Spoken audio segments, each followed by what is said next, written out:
আমরা কি সবাই চিনি তাকে? তিনি বিদ্রোহী কবি,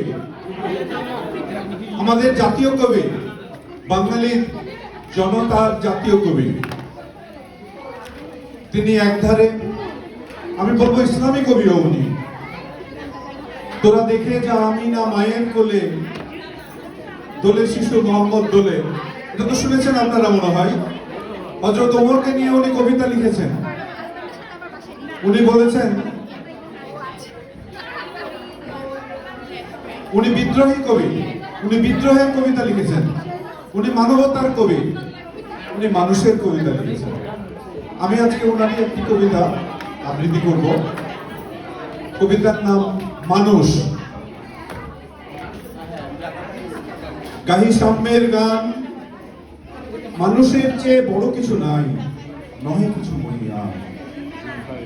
নাই দেশ কাল পাত্রের ভেদ, অভেদ ধর্ম জাতি, সব দেশে সব কালে ঘরে ঘরে তিনি মানুষের জ্ঞানী। পূজারি দুয়ার খোলো, ক্ষুধার ঠাকুর দাঁড়াইয়ে দুয়ারে, পূজার সময় হলো, সকল দেখে আকুল লয়। দেবতার বলে আর রাজা টাজা হয়ে যাবে নিশ্চয়।